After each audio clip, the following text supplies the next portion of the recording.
बड़ा सवाल यह है कि क्या वंदे मातरम के इर्द गिर्द वोट बैंक की राजनीति का जो आरोप लग रहा है, जो तुष्टीकरण का आरोप बीजेपी लगा रही है, और सिर्फ तुष्टीकरण पर नहीं रुक रही है, कह रही है कि जैसे आपने वंदे मातरम का विभाजन कर कुछ हिस्से हटा दिए, वहीं से 37 से 47 आते आते वो अपना देश मांग बैठे और देश का विभाजन हो गया।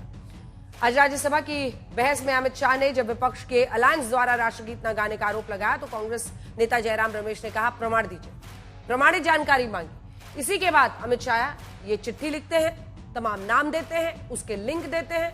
सवाल यह है कि क्या राष्ट्रपति, अगर आप देखिए तो राष्ट्रगीत वंदे मातरम पर संसद की बहस ने वंदे मातरम को मजहब के चश्मे से देखने की नीयत को उजागर कर दिया है। आज चर्चा करेंगे, कई खास मेहमान हमारे साथ जुड़ेंगे। पहले ये रिपोर्ट देखिए और सवाल यही है, घूम फिर कर आता है। वो कहते हैं कि आपका राष्ट्रवाद हमारे राष्ट्रवाद से बड़ा नहीं, हमारा राष्ट्रवाद आपके राष्ट्रवाद से बड़ा नहीं, लेकिन वंदे मातरम के कुछ हिस्से क्यों गायब किए गए? पहले आप रिपोर्ट देखिए फिर चर्चा। मैं नेहरू जी का कोट पढ़ा। संसद की बहस में कहा तो मुद्दा ये गर्म था कि वंदे मातरम के सिर्फ 2 पद स्वीकार कर क्या मुस्लिम लीग के आगे पंडित नेहरू की अगुवाई वाली कांग्रेस ने घुटने टेके थे। लेकिन लोकसभा के बाद राज्यसभा में हो रही बहस में जिक्र इस बात का छिड़ गया कि क्या राष्ट्रगीत में शामिल वंदे मातरम के पद भी कुछ लोगों को स्वीकार नहीं। इंडिया अलायंस के ढेर सारे लोगों ने, मेरे पास नाम की सूची है, इनको आपत्ति नहीं हो तो मैं पढ़ सकता हूं, ढेर सारे लोगों ने कहा था कि हम वंदे मातरम नहीं गाएंगे। मैंने मेरी आंख से दिखाए, कई सारे सदस्य वंदे मातरम होता है तो वंदे मातरम के गान के पहले संसद में बैठे होते हैं तो भी खड़े होकर बाहर चले जाते हैं। राष्ट्रगीत ना गाने वालों का राज्यसभा में केंद्रीय गृह मंत्री ने औचित्य का ख्याल रखकर नाम तो नहीं लिया, लेकिन राज्यसभा में वंदे मातरम के 150 वर्ष पूरे होने पर बहस की शुरुआत करने वाले अमित शाह ने जो कहा, उसका नजारा कल लोकसभा की बहस में साफ दिखा था। जब यह कहा जाता है कि आपको ये जबरदस्ती गाना पड़ेगा, हम तब ये कहते हैं आप गाए, हम एहतराम के लिए खड़े हो जाएंगे, मगर आप ये चाहेंगे कि हम भी गाए, मुमकिन ही नहीं है, हो ही नहीं सकता है। आप बोलिए नेशनल सॉन्ग है, कोई दो राय उसमें नहीं है, मगर हम पे थोपिए मत। वंदे मातरम थोपा नहीं जाना चाहिए, कुछ ऐसे उद्गार AIMIM चीफ और हैदराबाद सांसद असदुद्दीन ओवैसी के भी थे। मैं जानता हूं कि आजादी के लड़ाई में वंदे मातरम का नारा था, मगर अगर आप इसको जबर करेंगे तो यह संविधान के खिलाफ है। वफादारी का सर्टिफिकेट हमसे मत लीजिए, आपके बुजुर्गों के कोई एक किताब में लिख के क्या लिखा बता दीजिए।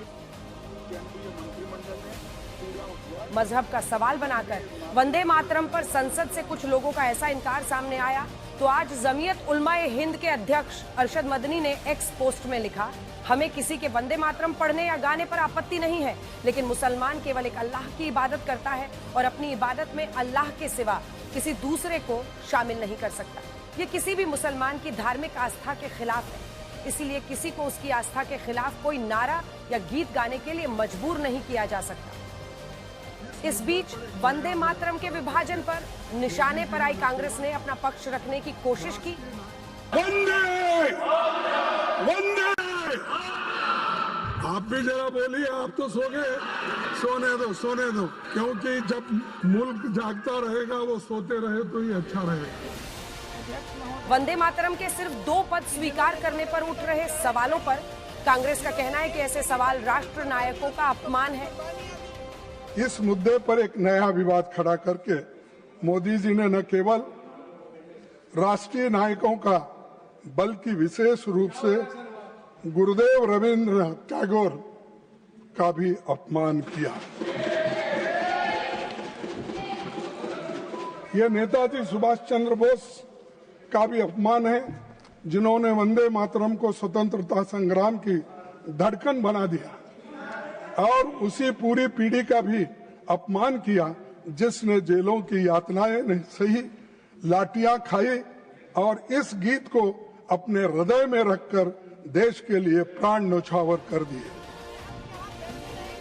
वंदे मातरम को राष्ट्र की क्रांति का गीत तो कांग्रेस मानती रही है, लेकिन आज कांग्रेस को इस बात का जवाब मिला कि राष्ट्रगीत पर संसद की बहस की जरूरत क्या थी।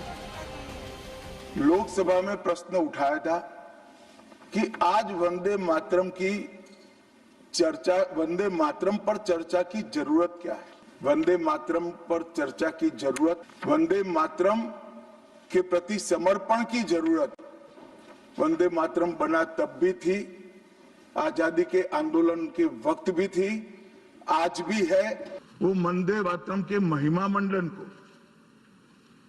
बंगाल के चुनाव के साथ जोड़कर कम करना चाहते हैं। बंकिम बाबू बंगाल में पैदा हुए, बंगाल में जीत की रचना हुई। वंदे मातरम बंगाल तक सीमित नहीं रहा, देश तक भी सीमित नहीं रहा था। दुनिया भर में जहां पर आजादी के दीवाने थे वो गुप्त बैठक भी करते थे, तो पहले वंदे मातरम का गान कर बैठक की शुरुआत। सरहद पर हमारा जवान जब अपना सर्वोच्च बलिदान देता है, मुंह पर एक ही मंत्र होता है, वो वंदे मातरम। वंदे मातरम पर विवाद पहले भी खड़े किए गए हैं, इसीलिए संसद की इस बहस से सारे विवादों का हल होना चाहिए था। लेकिन क्या ऐसा हो सका है, ये सवाल देश पूछ रहा है। ब्यूरो रिपोर्ट आज तक।